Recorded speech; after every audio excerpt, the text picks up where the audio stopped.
artista Juan Felipe Uribe de Bedut, colombiano, y su conferencia hacia una arquitectura anfitriona.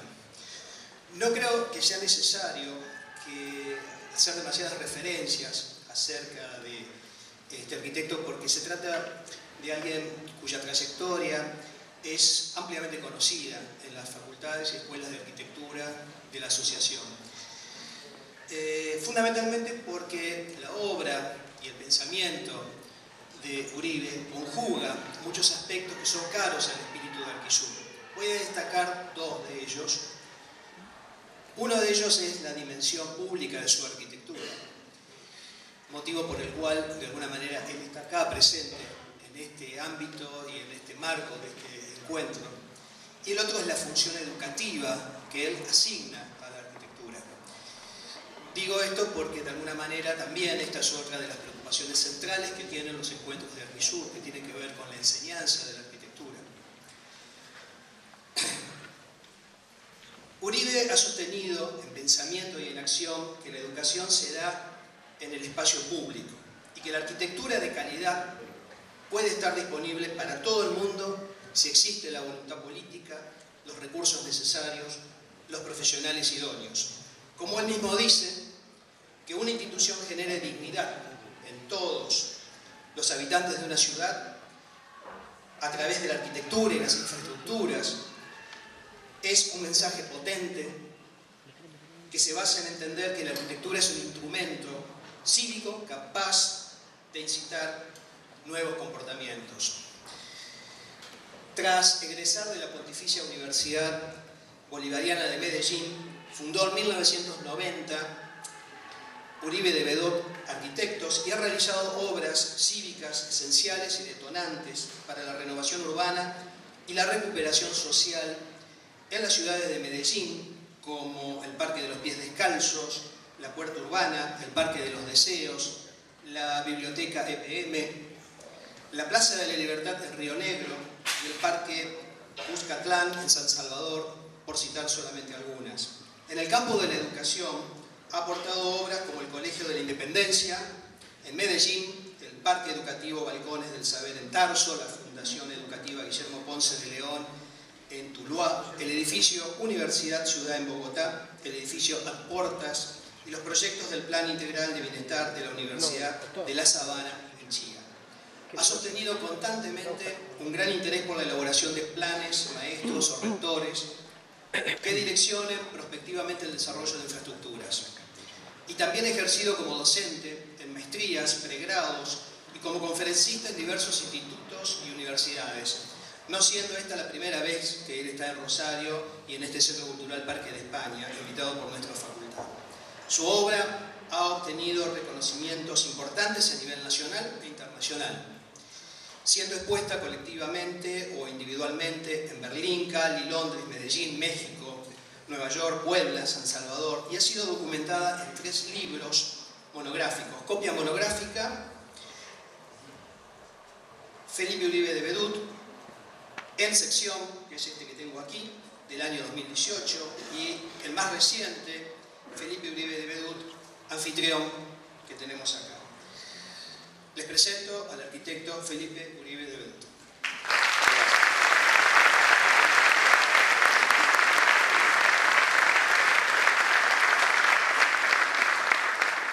Bueno, después de 3 días logré llegar, un poco mal logrado, pero intentaré resistir. En el día de hoy voy a hacer la charla, la conversación en 2 fases. Vamos a ver primero un video que se usó para una exposición en México, básicamente que resume la mayoría de los proyectos cívicos que se han hecho en los últimos 20 años en el estudio, y que lo que busco con ello es que la arquitectura aparezca con su plenitud, que es el usuario quien valida su geografía, su territorio. Pero sobre todo, si bien estamos hablando de la dimensión pública, como en el video casi que arrancamos de una dimensión íntima. Desde mi experiencia, en la medida que uno trabaja desde la soledad, desde la concentración, es más posible lograr un buen proyecto público. parece una contradicción, pero para mí ha sido absolutamente indispensable. Entonces, después de ver eso, un poco se empapen de lleno de esas obras y del territorio, voy a entrar a explicar, digamos, las reflexiones, los intereses, las preocupaciones, las preguntas que han movido, digamos, estos proyectos y que por fortuna, digamos, después de 2 años, como hablaba Sergio, con esos 2 libros, ha empezado a salir, digamos, como un esquema más teórico, más objetivo. Entonces, como esto es un encuentro de estudiantes en su mayoría, mi idea es acercarme de la manera más objetiva posible para discutir por qué creo yo que se deben hacer ciertas cosas en la arquitectura, pero sobre todo qué preguntas me parecen fundamentales. Entonces, si quiere, comenzamos con él. ¿Hay manera de quitar estos reflectores de la cara? Gracias.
operando unos 15, 18, 10 años y han demostrado, digamos, ser capaces de sobrevivir en el tiempo. Entonces, a continuación con la presentación, voy a tratar de lo que yo digo, aclarar ciertas preguntas que yo me hago. Cada uno tendrá sus respuestas, pero sí estoy muy convencido que hay que planteárselas básicamente cuando se enfrenta a un proyecto de ciudad.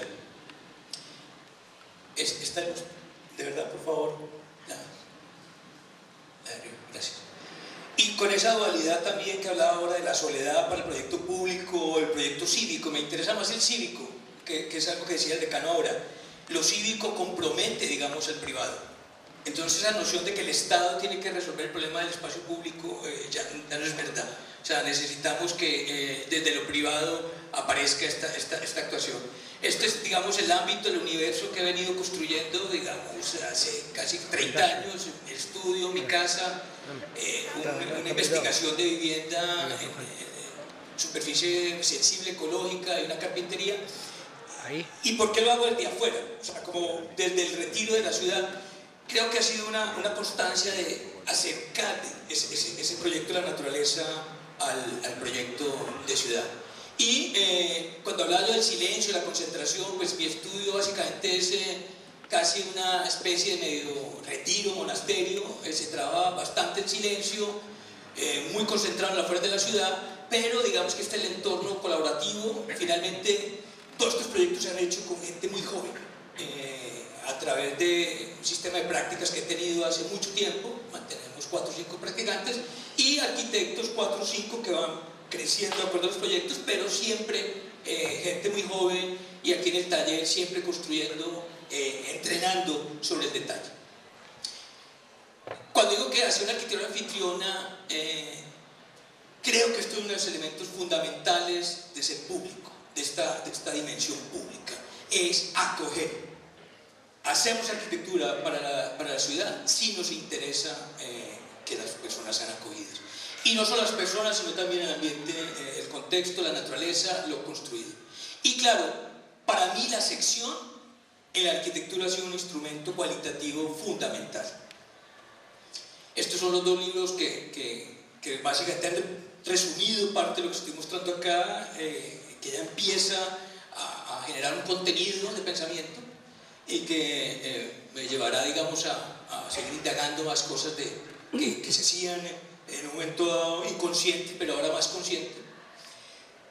Esto de la violencia, ¿por qué lo pongo? Porque cuando estábamos estudiando arquitectura, esto es lo que está pasando en Medellín. Medellín estaba absolutamente deteriorada, o sea, este era el ámbito que teníamos nosotros y fue el ámbito que tuvimos como los primeros 10 años de práctica profesional. Entonces la pregunta, o sea, ¿qué hacíamos como arquitectos? Y cuando lo que sí veíamos es que la ciudad se iba encerrando, se iba enjaulando. O sea, paulatinamente iba desapareciendo cualquier territorio de público, llegaba el abandono, todo este problema del reciclaje, la drogadicción, prostitución, y se iba carcomiendo una ciudad y nos íbamos absolutamente como encerrando en ella. Y básicamente en ese desazón, esa espiral de violencia que no es nada distinto a lo que está pasando en toda Latinoamérica y prácticamente en el mundo, empieza uno a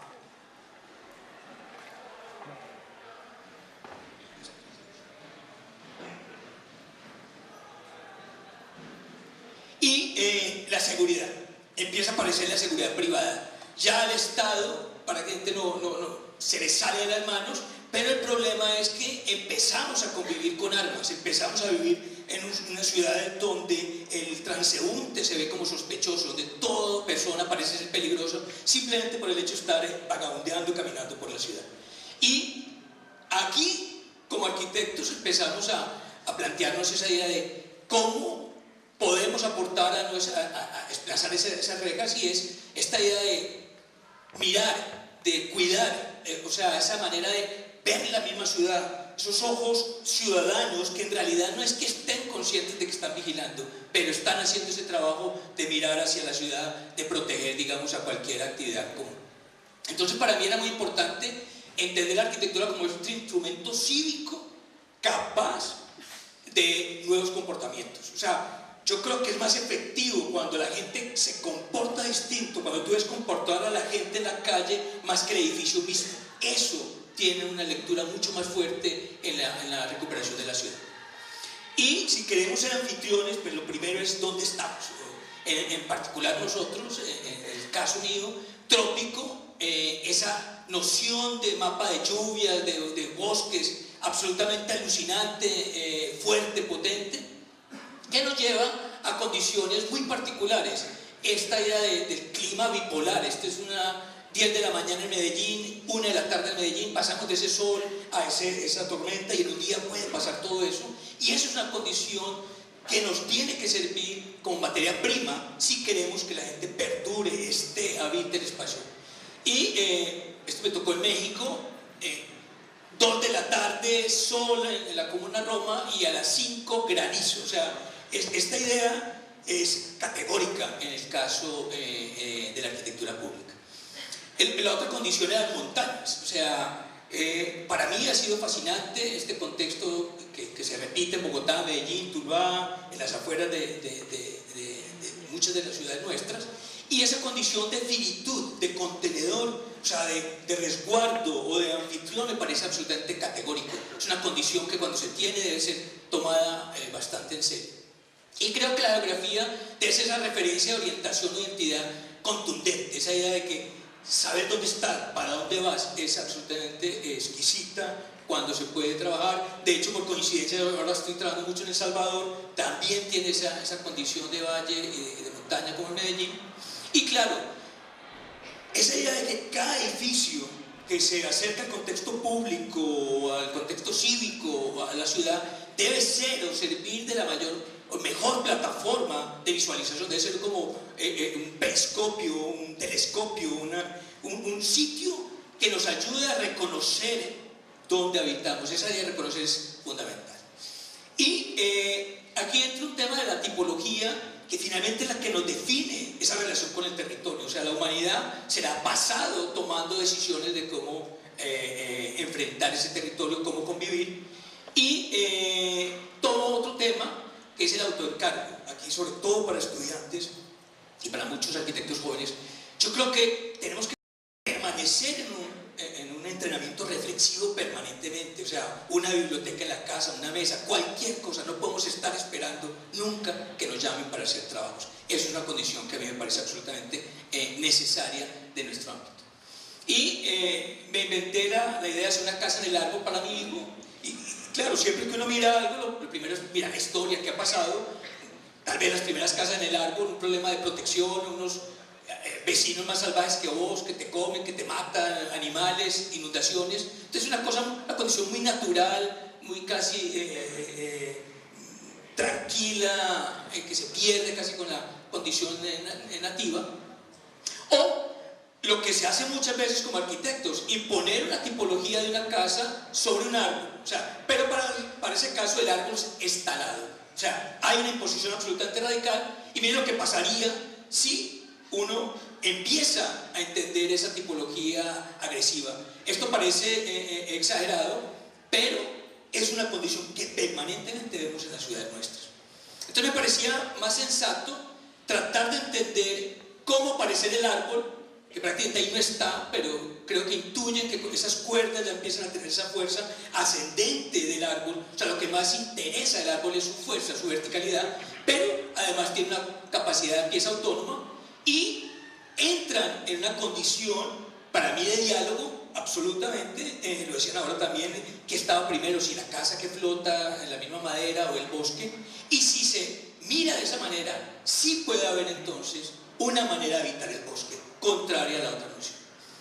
Entonces no es esa fórmula la primera de tratar de esconderme, de camuflarme, tampoco la otra de violentar, sino repensar la tipología, cuestionarse el programa para tratar de generar esa nueva condición de relación con el territorio.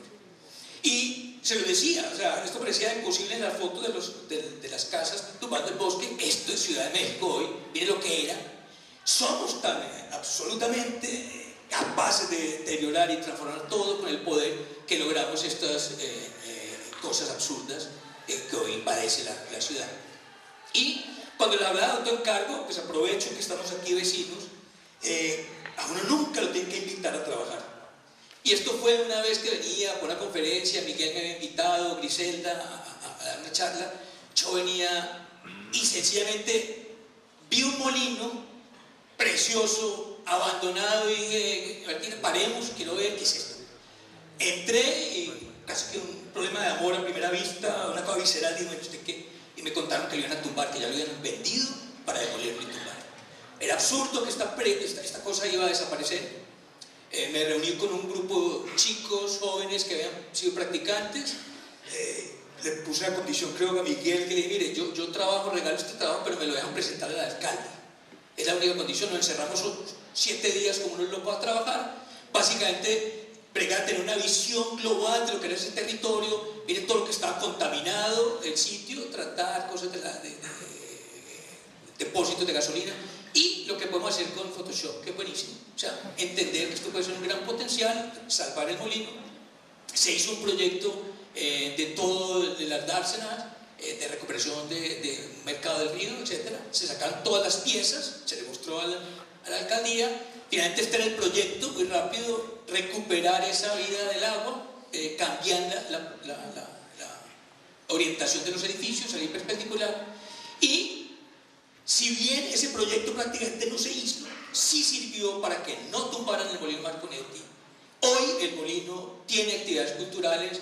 No se pudo frenar muchas de las cosas que había en ese lote, lamentablemente, porque he visto que han hecho unos pequeños desastres paulatinamente, pero este trabajo nadie lo contrató, nadie lo pagó al día de hoy y no importa.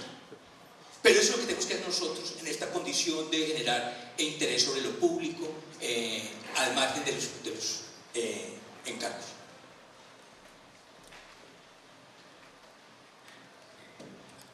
Definitivamente la arquitectura hay que verla como una herramienta de la política, no le veo otra posibilidad. Y un tema que parece que nos resbala en la mayoría de las facultades de arquitectura, y es la vivienda de emergencia por violencia, por elementos, desastres naturales, pero es una problemática permanente que además se agudiza permanentemente.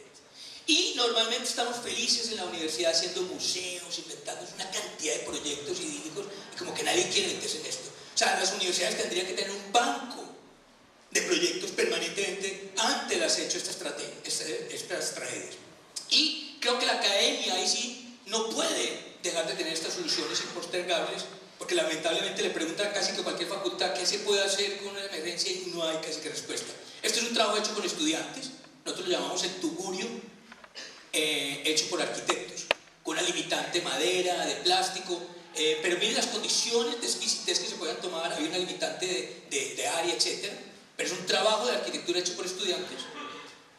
Ahora estoy donando 2 casas en la reconstrucción de México después del último terremoto, en Nehuilan. Hay un proyecto muy bonito de Piensa Sostenible. Esta es la casa de doña Rafaela. Se están convocando muchos arquitectos, o sea, entérense y súmense. Fuimos allá a conocer la casa. Más que la arquitectura, hay muchos proyectos que se han presentado ahora como tratando de que la forma sea una cosa como exquisita o una apuesta, pero a mí me preocupó más esto. El gran problema que tenían allá es que no tienen agua permanente, y el problema que tenían que almacenar. Entonces me parecía que si no resolvíamos el problema del agua, no tenía sentido proponer una tipología exquisita de arquitectura. Entonces básicamente se plantea una unidad básica funcional. Se hizo todo un estudio de una pieza a repetir que puede que se debería tomar en consideración para el resto de casas. Y estas son las piecitas, básicamente con un presupuesto exiguo, muy bajo, pero tratando de recuperar las dignidades y haciendo unas apuestas por lo que es construcción de colectividad o de comunidad en esos aleros, que me interesaba más que lo que pasaba adentro, era lo que pasaba afuera como comunidad. Ya se va a empezar una de esas a construir. Y esto sí que hay mucho porque arranque con el video. O sea, para mí primero es la acción, luego la contemplación. O sea, creo que los rituales siempre deben anteceder esta noción de búsqueda estética a priori. O sea, no me interesa ese manierismo de que hice un sketch, el volumen y quedó.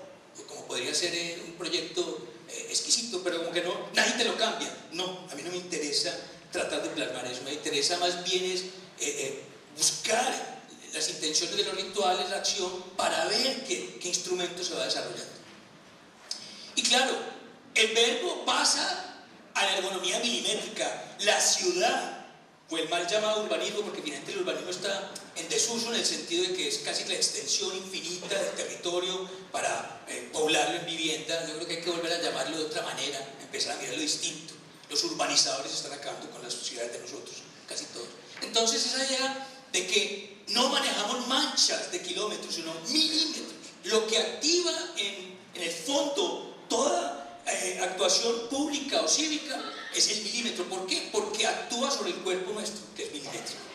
Entonces no hay manera de entender el proyecto urbano como manchas sujetas a una visión sustantiva o de programas genéricos, sino que esto es lo que hace que se active una condición de permanencia o de convivencia en un espacio. Entonces la posibilidad que alguien se acueste, aunque le hayas diseñado la almohada en este lado, pues la gente es inteligente, más cómodo la mochila con los tenis Air, o sea, pero ahí está una condición absolutamente pensada. Y claro, que creo yo que si bien ese detalle se elabora, se piensa sobre esa actividad, me interesa en un momento como borrar esas huellas, o sea, pasar a la abstracción. Y tranquilamente yo puedo decir que esto que se pensó para acostarse a ver las estrellas, perfecto, que no se moja, que no se caliente, etc., puede verse por su capacidad de girar, de moverse, de cambiar permanentemente, como un elemento casi que de arte urbano, una sinfonía de sombras. Y aquí hay otra cosa que me interesa demasiado. Cuando el lenguaje se queda corto para bautizar algo que estás diseñando, es porque hay una invención o hay algo que está surgiendo, no per se, no porque fuera innovador porque quería, sino porque se fue dando en esa búsqueda del ritual. Y no parece que es una banca, no es una silla, no es una mesa, y eso me interesa mucho. De hecho, durante todo el proceso de construcción se llamó el banano, o sea, no hubo nombre distinto. Y eso hace que active la posibilidad del libre albedrío del usuario. O sea, un tipo pensante que actúa sobre el objeto y crea un ser libre que intercede en lo que está pasando. Y si bien eso puede pensarse en una silla, también en un edificio a gran escala. Entonces esto es un instrumento de acción a gran escala. Esto era en el Parque de los Deseos, que era muy absurda aparentemente la idea de acostar a la gente a mirar las estrellas en la zona más peligrosa de Medellín, pero me parecía que era la única para cambiar el peligro, porque nadie se acuesta donde se siente que está en peligro. Entonces había que tener un plan B, y era cine a gran escala, al aire libre, gratuito, no solo para solventar una preocupación de incapacidad de estos barrios de ir con sus hijos a cine, sino para tratar de atraer actores o ciudadanos de otras partes de la ciudad que nunca iban a tener un entretenimiento de esta escala. O sea, era tratar de generar una actividad para mezclar la sociedad, que en Medellín estaba muy fragmentada.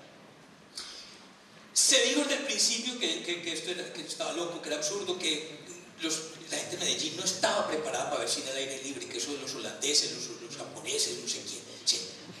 ¿Cuál es mi teoría? Siempre que usted le dé dignidad y equidad a las personas y esperanza, hay un grado de inteligencia que emana inmediatamente. Están en capacidad. Y eso ha sido, digamos, un precepto disuasivo de los políticos, decir que no estamos preparados. De hecho, muchos arquitectos todavía sostienen que sus clientes no están preparados para entender la arquitectura. O sea, yo no creo en eso. O sea, uno tiene que estar preparado para entrar a una catedral gótica y sentir absolutamente cosas maravillosas. No hay que educar a la gente. La gente ya está dispuesta a entender unos artefactos y unas posibilidades más allá de lo que creemos. Y de nuevo, como esa pieza, aunque es grande, vuelve a pasar por la abstracción como la silla. O sea, que poco no sabes qué es. Atrás es una galería de arte, al frente es el teatro. Esto iba a ser un parqueadero, en realidad, que me obligaban de planeación a tener 70 carros, lo íbamos a poner en 2 pisos, pero para mí era absurdo. Teníamos una estación del metro y no podía hacer eso. Y creo que un dispositivo cívico eficaz tiene que dar eso, multiplicidad de performatividad, abstracción en la forma. O sea, que nunca se limite por reconoces como un objeto que hace solo una cosa, como la máquina. Y hay algo que me ha interesado sobremanera, la doble realidad. O sea, esa manera de aproximarse a la arquitectura y no saber qué hay adentro, esa idea de sorprender, me encanta. O sea, es una condición que he entendido como propia, que he experimentado y que creo que dota la arquitectura de un carácter más denso, más profundo, más emotivo. Vemos en estos ejemplos de la historia esa idea en el Castillo Vecchio, la Bastilla, como casi que una misma planta va teniendo múltiples secciones, o sea, como que esa calidad interna o misteriosa va apareciendo, aunque aparentemente estemos repitiendo aquí una planta. Y en unos ejercicios que hicieron para el libro de Arquine, de sección, vemos esa planta típica, cómo varía radicalmente cuando le cambiamos la sección, es prácticamente otros espacios completamente diferentes, cómo ya teniendo la misma sección variable, la persona se va moviendo, se va desplazando y va tratando de encontrar la escala, la proporción que más le convenga, que más se sienta afín. Y vemos en la parte de abajo cómo esa relación con la vertical va cambiando radicalmente dentro del mismo espacio. Esto es fundamental.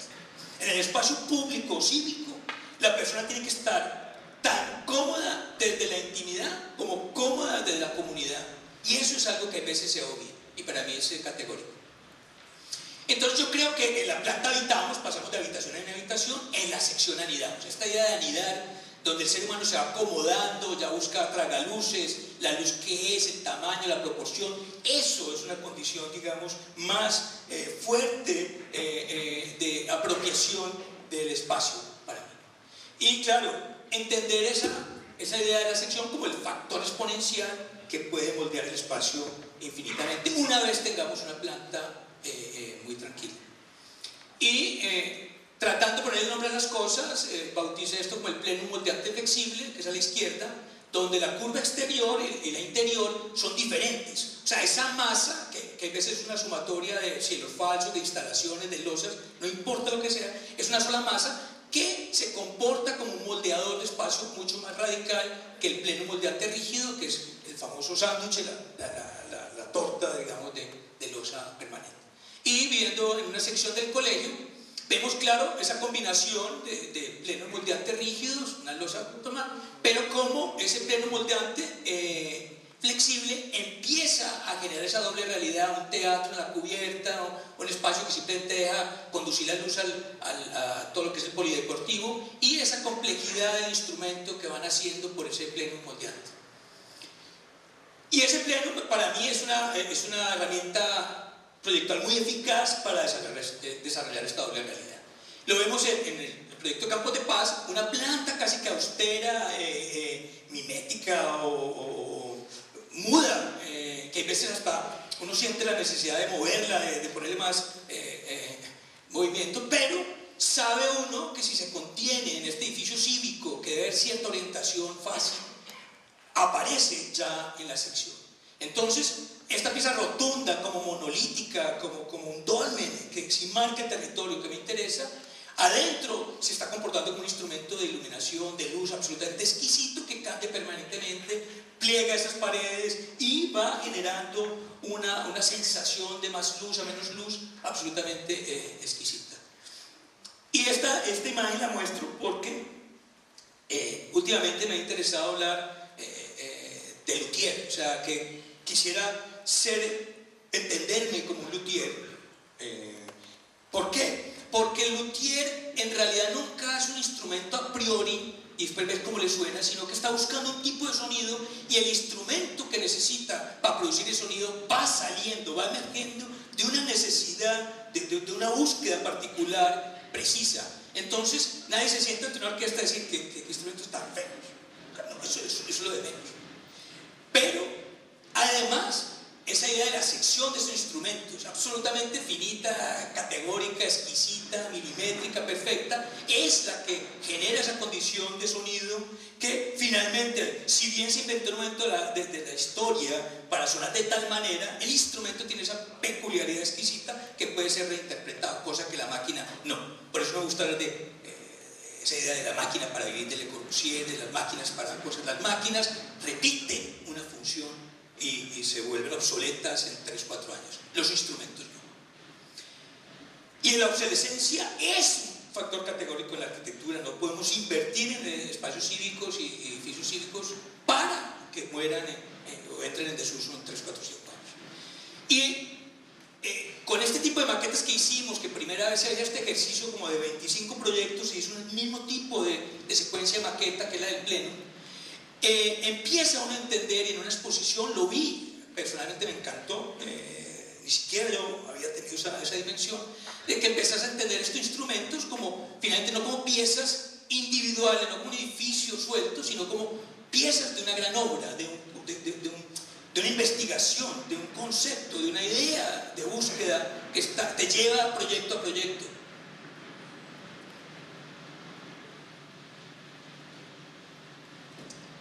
Y para ello entonces escogí 3 instrumentos cívicos que van a tener un común denominador muy importante. Los escogí también con diferencia grande en el tiempo: 99 pies descalzos, la Biblioteca 2005 y 2016 en la Universidad Ciudad en Bogotá. Vemos ahí esa búsqueda categórica, yo creo, o evidente de esa sección como instrumento. Y entramos a pies descalzos, Museo del Agua. Esto es lo que había, esto también es muy importante. Cuando llamaron al decano en su momento, el gerente del decano era Jorge Pérez Gavillo. El gerente estaba arriba en el edificio de PM, la nueva embajada de Medellín. Le dice a Jorge: poneme bonito los parqueaderos, porque nosotros casi siempre nos llaman a escoger colores de balcones, que pongamos bonitos, o sea, siempre nos tildan como de una persona de buen gusto, la abuelita, la tía, no sé. Es una cosa absolutamente peyorativa. Regálenme ya rayitas. Todo esto creo que lo hemos ganado también. Entonces él dice que había una oportunidad de cambiar todo esto en un gran parque público a raíz de un concurso que se había hecho, y finalmente fue escuchado. Se armó un equipo con Ana Elvira y Joana Espera en la universidad, y aquí viene un esquema muy sencillo pero muy importante para mí, que es estas perspectivas vinculantes. ¿Para qué? Para aumentar el significado de la relación con el territorio. Pero ¿qué es esto de perspectiva vinculante? Siempre hemos creído que el urbanismo solo se liga con, o se vincula con un eje absolutamente categórico, tipo Barón de Haussmann en París. No. Las visuales tienen esa capacidad, esa construcción mental que es tan importante como la construcción física. Entonces, en este proyecto, ahí en esa síntesis, lo que queríamos era ver todo lo que era el centro administrativo, la Alpujarra, que está ahí a la izquierda, incluir los cerros y limitar las visuales, no al edificio sino al parque. Y esa pieza ahí ya tiene un contenido absolutamente de posicionamiento en todo el contexto de la ciudad. Y en estos esquemas, que son los que me interesa traer mucho, es donde yo trato de que esté, digamos, la inteligencia de la operación de este instrumento. No sé exactamente cómo va a quedar en un momento dado, hay veces se deforman, hay veces no hay que controlarlos posiblemente, pero aquí ya empezar a tomar decisiones como poniente, porque está cerrado aquí, visuales, el sol de la mañana, toda la zona técnica, que esto se va carcomiendo los edificios y los aires acondicionados. Cómo limitar el poniente, pero tener las familias aquí visitando aquí los parques, vigilando a los niños. Entonces, en esta estrategia seccional es donde aparecen, digamos, todas las necesidades de actuación, de compromiso de cada uno de los componentes del edificio. Y en este punto ni siquiera tenés capacidad de saber, e insisto, si vas a tener un problema con la contención del edificio. Entonces no es una cosa de composición. A mí me extraña que todavía en muchas facultades de arquitectura hablan de cursos de composición, como si uno hiciera cuadrito con bolita, bolita con triángulo. O sea, así no se puede pensar la arquitectura, a mi manera de ver. O sea, no tiene ningún sentido. Nosotros no somos volúmenes, ni instruimos programas. Creo que esa idea yo la tengo muy revertida.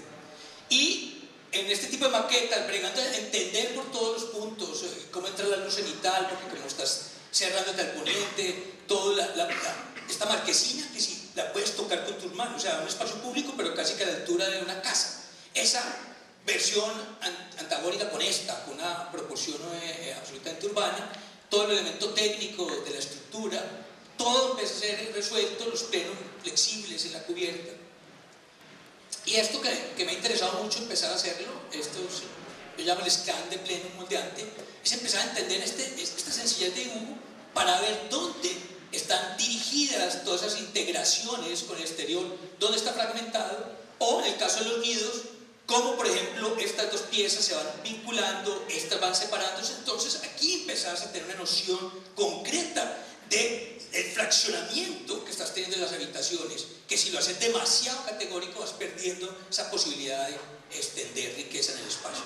Y de nuevo esa noción de planta muy sencilla, casi autista, que prácticamente uno criticaría hasta en un estudiante, le pediría que buscara más, porque es muy básico a veces, que empieza a complejizarse en este scan de escapamiento. ¿Qué es esto? Ustedes siguen esos colores distintos, ¿no? Estos son dos rojos. Todo esto empieza a ser el exterior del edificio, que está escampado de agua y de sol, que es esta pieza, que es todo este espacio de circulación. Esto es espacio cubierto, regalado a la ciudad, porque este edificio en realidad es de EPM, que si bien EPM es del municipio, actúa casi como privado. Esto casi nadie está dispuesto a hacer. 1000 y pico de metros, siempre abiertos a la comunidad, siempre escampando, generando estas múltiples escalas. Y lo que es más importante, esta idea de la sección de la variabilidad escalar, es cómo la escala va cambiando. Una persona aquí, este elemento horizontal, el elemento vertical, y todas esas capacidades de encontrarse con lo que más te parezca propicio y cómodo. Y lo que para mí es lo más importante del edificio cívico, el deambulatorio vestibular, que no es lo que sobró del edificio. Ese otro edificio es el edificio que realmente se comporta como el instrumento que acoge al anfitrión, que hace que opere el edificio aún cuando está cerrado. Entonces esa construcción oscura es para mí finalmente el elemento de diseño fundamental. Y con estos trabajos de los libros fuimos sacando con los editores unos factores digamos, de proyectuales. Este es el de escapamiento. Entonces vemos cosas tan importantes como esta y tan sencillas. Un niño puede estar 8 horas al sol y al agua, es medio suicida, o sea, esa idea que se quemó, que se bronceó demasiado, no le importa. La mamá o el papá sí. Entonces hay que acomodar para que esa familia no se vaya del sitio porque uno no estaba considerado el otro. Entonces vemos, digamos, esa posibilidad. Este factor de oquedad, esto es muy distinto a esa idea modernista de levantar un edificio en pilotes y prácticamente lo que sobre, un espacio casi que vacío, muchas veces deteriorados y mucho uso. Por el contrario, son perforaciones que evitan que tengamos que rodear el edificio, pero que generan cierta fricción con la actividad que está ocurriendo y que se pueden manipular. Lo ven allá, vertical para ver las montañas, la Alpujarra, y horizontal para ver el bosque. ¿Qué tiene que ver con esta fricción interactiva? ¿Qué es eso? Como casi que en la salida de una represa el agua va saliendo, va tocando como flujos. Aquí vas generando esa vitrina, en este caso comercial, pero también se puede ser cultural, permanente, activando o multiplicando la activación del uso.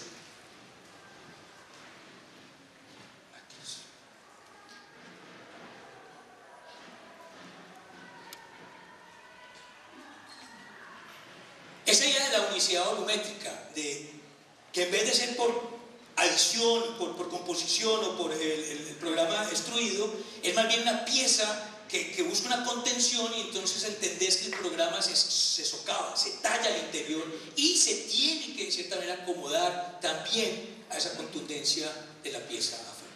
Y estos personajes nunca han estado por una charla de arquitectura, o sea, pero cuando se piensa o se estructura todas esas posibilidades de actuación, de predicción del comportamiento humano, se puede y se logran estas cosas. El ser humano aparece y activa lo que ya estás planteando como arquitecto. Esto nunca se hizo con un diseño colaborativo, que traigamos a la comunidad a ver qué opina, qué le diseñamos. Yo nunca hablé con nadie en este proyecto. Se socializó después de que estaba el proyecto. No es que tenga que ser la única manera, porque hay proyectos colaborativos, pero lo pongo sobre la mesa porque es muy importante esa responsabilidad como profesionales de asumir esa responsabilidad de que tiene que operar para un cliente que nunca es cliente, que son 3 millones de clientes que nunca está hablando. Para eso te toca saber de psicología, psiquiatría, antropología, no sé. Para eso tenemos que ser absolutamente cuidadosos, estudiosos de los rituales del ser humano.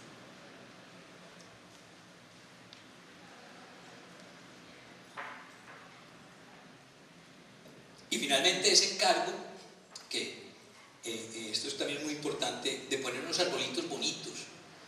Para el carro quedó un museo del agua, quedó un parque y quedó el parqueadero con los carros.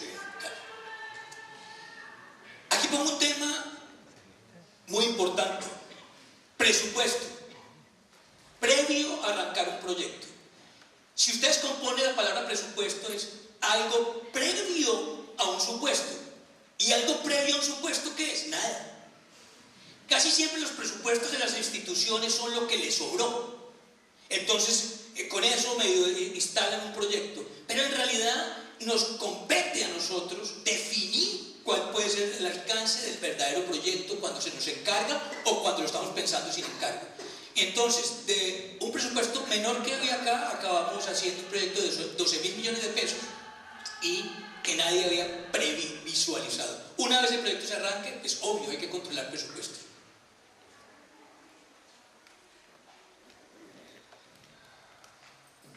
De la biblioteca EPM, de nuevo, esto fue una pregunta que me hicieron a mí: Felipe, ¿qué opinas? Vamos a tener que cerrar la biblioteca del edificio EPM por la violencia. ¿Dónde podemos poner la biblioteca nueva? ¿Qué se te ocurre? Una conversación así informal derivó en que aquí deberíamos de poner la biblioteca. Y de nuevo, esa era la perspectiva vinculante con los cerros. Se repite esa noción, en ese esquema ya estás teniendo como una capacidad de entender el territorio. Algo muy importante en este esquema: es lógico, siempre nos han dicho que uno debe entrar a un edificio público, cívico, prácticamente por el frente, por la plaza. La plaza la tenemos acá. Entonces, parecía absolutamente absurdo que no se entrara por acá, sino por detrás. Y al entrar por detrás quiere decir que no va a haber un detrás, no va a haber trasero, sino que va a haber dos frentes. ¿Pero por qué tenía que entrar por acá? Porque aquí estaba viendo esa parte descompuesta de la aerofotografía ahora, que si uno traía la entrada para acá, sabía que iba a comprometer al futuro de no regeneración de esa parte de la ciudad. Pero tampoco podía ser tan ingenuo de pasar a nivel y juntar unas condiciones muy negativas urbanas, sociales, que no puedes cambiar de la noche a la mañana, con una mamá que viene con un niño, se va a encontrar con una prostituta, con alguien que está alcoholizado, desnudo, o que te tienden a robar. Ese personaje socialmente complejo espanta a una familia, a un personaje absolutamente, digamos, más tranquilo. Entonces, al subir, lo que hacía era no negarle a esta parte de la ciudad y de la sociedad un ingreso o una participación, pero no combinarlos en el mismo nivel. Y resultó bastante funcional en el tiempo. De nuevo, esa idea de los carros. Esto es lo que me interesa mucho. Miren lo que van viendo, de pronto 4 alturas, una altura, 3 alturas. Esto, yo trato de hacer 13, 14, 25 cortes, muchas secciones del edificio, lo máximo, para tratar de entender todos los momentos que tiene el proyecto. Lo mismo con los nidos. Miren la complejidad tan exquisita, me parece a mí, de esto, que son espacios continuos en un momento dado en la sección del edificio. O sea, tenés una cantidad de matices, de proporciones. De nuevo, una planta muy escueta. Conceptualmente todos los libros están acá, donde está la estructura del edificio. Tuve una pelea muy grande con los especialistas de biblioteca, porque me decían que las bibliotecas tenían que ser flexibles. Los anaqueles en la mitad y la gente en los lados. Mire, esa flexibilidad no funciona nunca, nunca la cambian. Eso acaba siendo como un supermercado del libro. No hay nada mejor que estar sentado al lado de los libros, como nos gusta en la biblioteca. Finalmente, después de mucho pelear, quedó funcionando. Sigue funcionando muy bien y lo que es flexible es la manera de entrar a leer. Tenés muchos espacios de alturas distintas, de iluminación distinta, para que una persona pueda entrar muchas veces y muchas veces encuentre diferentes maneras de leer. Es la manera que perpetúe la entrada a ese edificio. Entonces, de nuevo, todo ese escampamiento, todo está escampado, todo es público, otros 1000 y pico de metros regalados a la ciudad. Casi nunca nadie regala eso, eso nunca se lo ponen en los concursos, siempre te descalifican por ponerlo, o te tienes que atrever y ganar con eso. Y de nuevo, esa variedad escalar y ese ambulatorio, que me parece a mí que es ese otro edificio virtual exquisito. Este factor de escampamiento, miren lo que ocurre.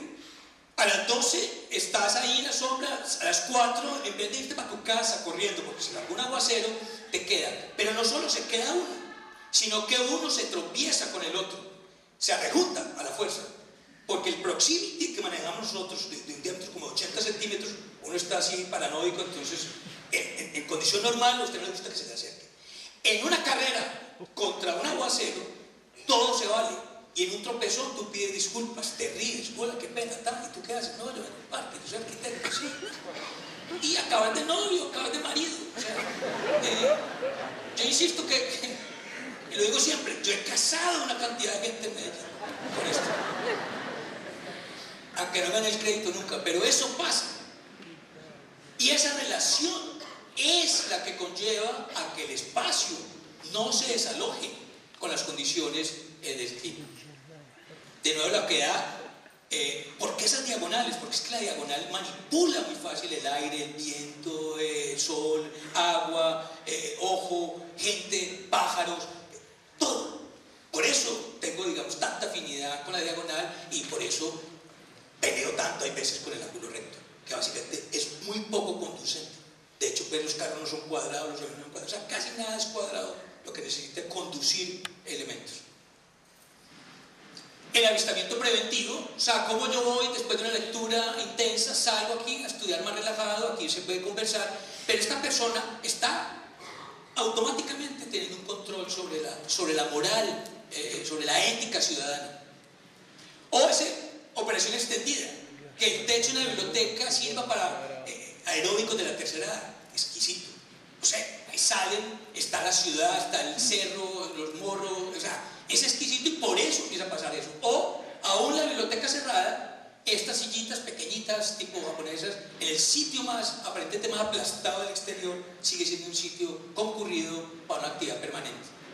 O lo de operación extendida cultural, estos son Duratrans, aquí se expone arte permanente, sin entrar, yo estoy viendo cultura, estoy viendo arte. O sea que la biblioteca funciona 24 horas generando contenido cultural.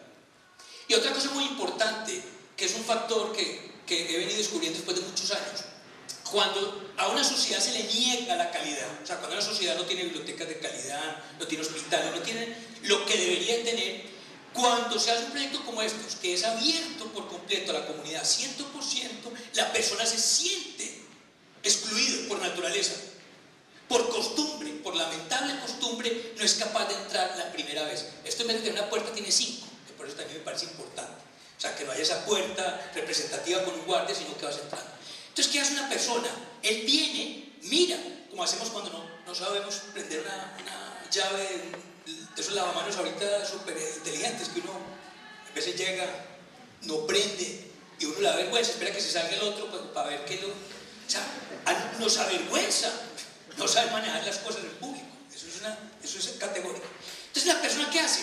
Va viendo cómo opera, se sienta aquí un día, 3 días, después entra a esta sillita, todavía no ha entrado del todo a la biblioteca, y así va progresivamente entendiendo que sí es bienvenido, pero sobre todo haciendo todo lo posible para no sentirse o hacer el ridículo, que, insisto, es un elemento de comportamiento humano en lo colectivo muy, muy importante para considerar. Esa perspectiva vinculante también a arriba y abajo, interior, estos son los cubículos individuales para estudiar. Allá va a estar alguien así, como el pensador de Rodin. O sea, alguien dirá, qué bueno estar concentrado, qué rico poder tener esa capacidad de estudio. O esta idea del factor de desarme emotivo, que básicamente, ¿qué es? El andén. Aquí ya, esta es la zona más agresiva de la ciudad, aquí hay fábulas de Rafael Pombo, o sea, la gente puede empezar a leer. Ven estos niños y alguien que iba como con histeria, dispuesto a matar a alguien, a robar, pasa a ver a esos niños y de pronto dice, es una sobrina, también mato mañana. y se va. Y el otro día dice, mató mañana, o sea, ¿usted han visto el letrero? Hoy no se fía, mañana sí. Lo mismo. Entonces, claro, ¿por qué? Porque miren la vestimenta de estos niños. Son niños que muchos son de madres prostitutas que se han convertido, digamos, esta ha sido su casa. Entonces esa idea de hablar de emotividad, de ternura en el hacer ciudad parece absurdo, pero es una condición que hay que considerar. La complejidad de la sección, estos son unos sitios de estudio escalonados, que sea esa masa lumínica, que sea una lámpara, sea el mejor sitio para leer a las 2 de la mañana al exterior de la biblioteca, más que una escenografía, sea un escenario urbano. Con la plaza recién inaugurada de Juan y el edificio con el DEC se armaron unos conciertos y hoy día son parte del festival de poesía y todo. Y esa idea de que no seamos escenografía es muy importante. O sea, que el edificio público cívico no quiera representar el poder, sino al revés, básicamente dejar o poder hacer las cosas. Ya quienes ganan todo este discurso pues son sus usuarios. Y de nuevo la abstracción, finalmente esa idea, finalmente sí trabajamos con la estética, con esa necesidad del lenguaje que nos corresponde en la plástica, digamos, de este oficio. Y mire lo que era, básicamente lo que cambió, ya todo esto se ha regenerado, que es muy importante. Uno hace un proyecto cívico público, que será el 2% de este sector, el 90 y pico % es regeneración natural del privado, que reacciona automáticamente.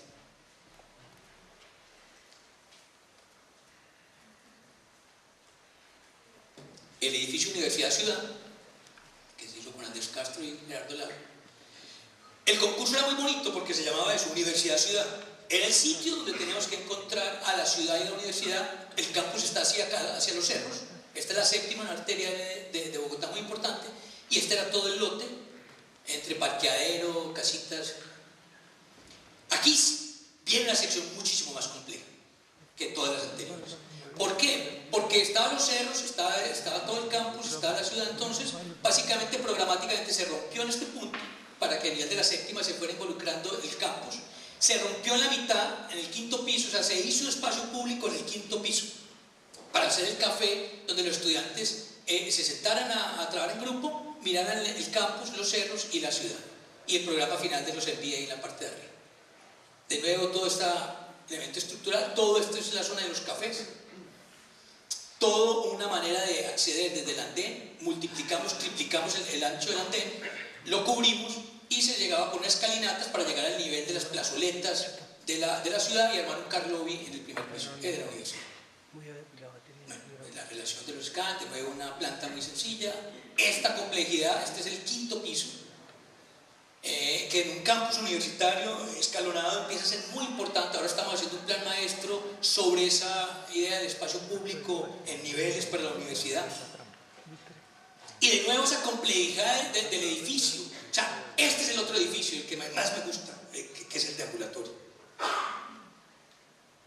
El escampamiento, son 2 ciudades, estos caminando tranquilos, estos luchando con eso. Luego el car lobby, de que los estudiantes y profesores lleguen de manera escampada.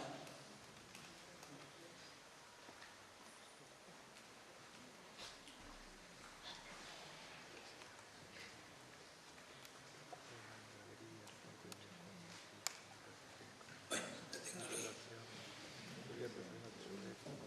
Miren las grietas que dejan ver toda esa pieza del campus. Esta es parte del 5º piso, unos tapetes verdes que están haciendo, y esa idea pues, ya se ha hecho muchos edificios, pero es muy contundente de cómo el sol de la mañana se refleja en esta fachada, los cerros se reflejan y básicamente vas calentando todo lo que es el patio y tenés esta exquisitez del paisaje como gran elemento del edificio. Esa condición de ver la ciudad y ver el campus que parece absolutamente deliciosa en un campus.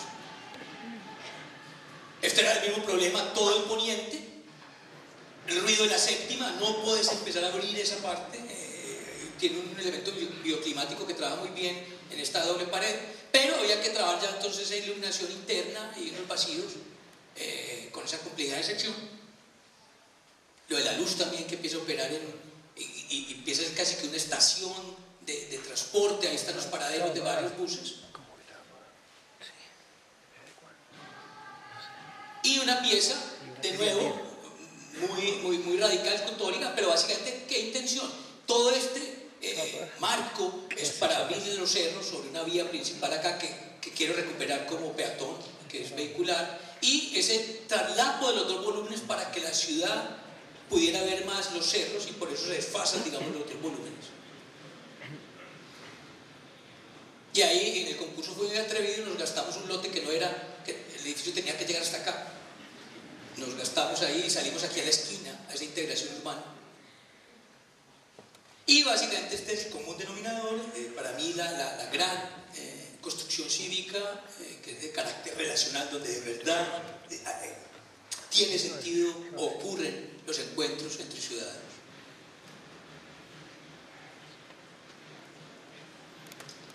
Y ya saliéndonos, digamos, de lo urbano, estrictamente, estamos en Tarso, vemos un casco absolutamente pequeño, de escala de pueblo, pero miren la exquisitez del paisaje. Se llama, este es el balcón de suroeste, Tarso, pero además unos balcones, esa condición, digamos, preexistencia.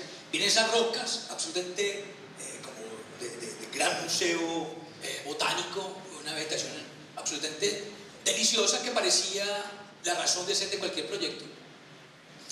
En esta sección empieza a haber todas esas vinculaciones de cómo podía operar el edificio en un corazón que era distinto a lo que pedía el programa. O sea, yo iba a entregar las aulas que me pedían, pero todo el edificio iba a operar en el espacio que nadie estaba pidiendo, como el intersticio de estos desniveles que iban a generar esa gran plaza, teatro de eventos espontáneos.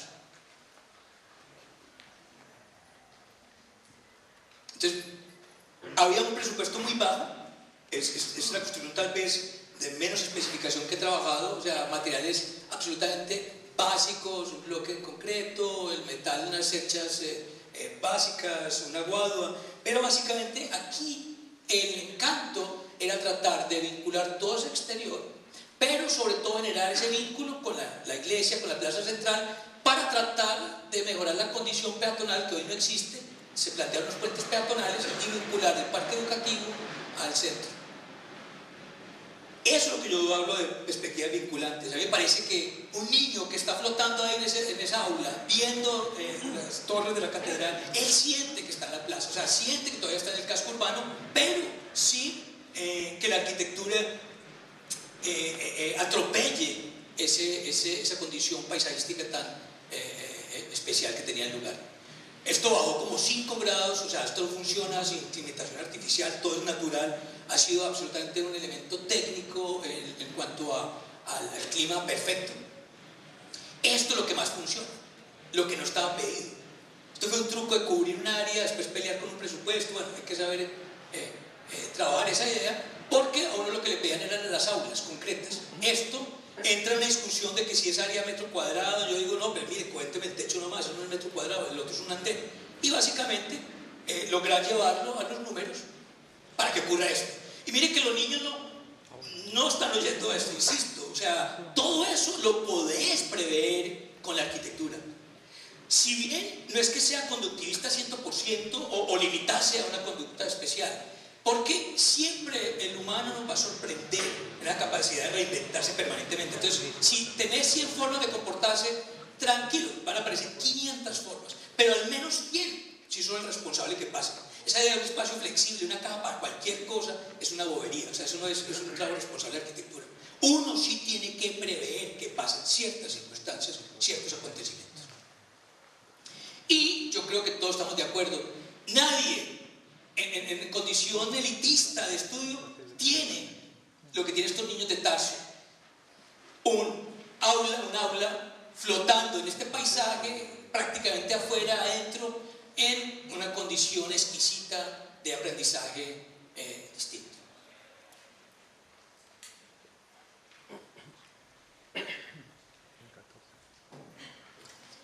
Y esto, ya para terminar, es ya la antítesis de la ciudad. Es que cuando uno le pasa lo contrario, se apabulla uno. 135 hectáreas de reserva para hacer un proyecto, hacer un concurso. Un proyecto que había que preservar una costumbre de las silletas, de los silleteros con flores. Es un parque arqueológico, pero nadie sabe dónde está la arqueología, no está relegada. O sea, nadie sabe qué hay. Hay unos brotes, pero no sabes, no hay un plan. Y una cantidad de elementos del ecosistema muy sensible. Entonces, hacer un proyecto acá parecía absurdo si uno cogía un solo lugar. Entonces parecía sensato armar una pieza que se pudiera acoplar, o sea, que estuviera perfectamente definida, pero que sirviera para acoplarse de acuerdo a las condiciones de sorpresa de qué ibas a encontrar en el territorio, porque claro, la topografía además de un bosque de esto es absolutamente inadecuada, imprecisa.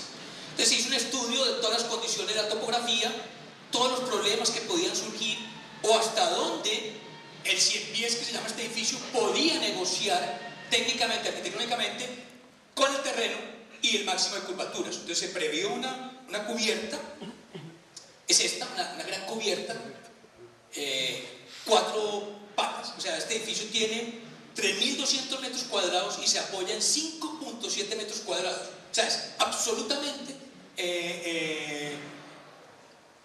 sensible con el territorio. Entonces, ¿qué era?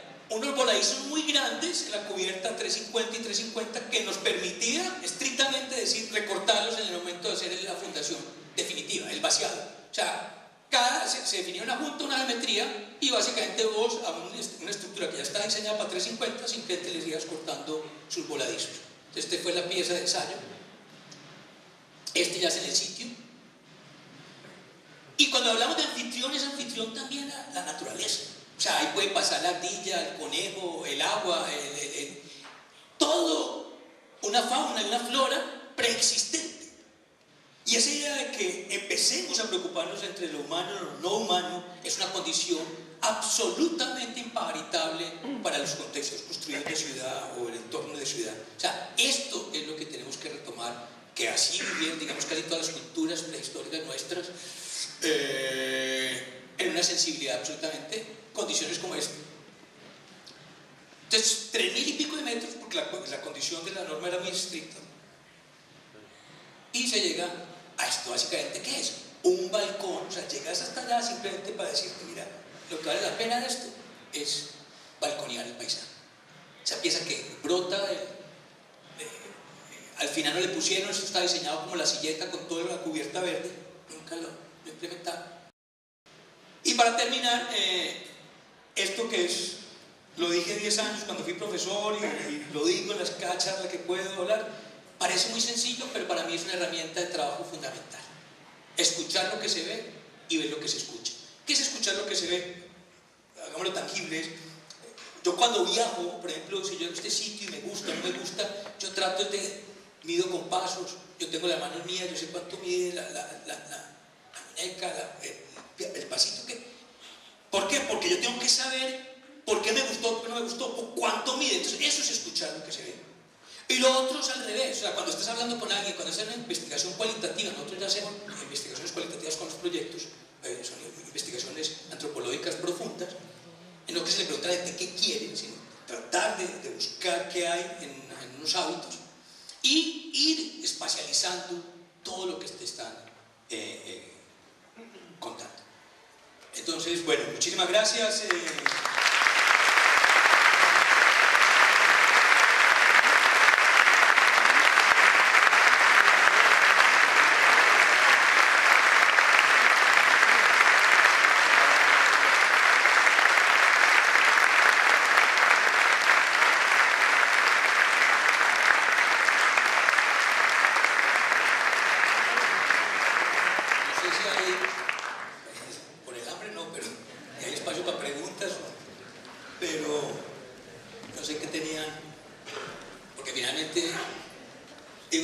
Me demoré 3 días para llegar, o sea que pregunto. O si no, van a buscar comida.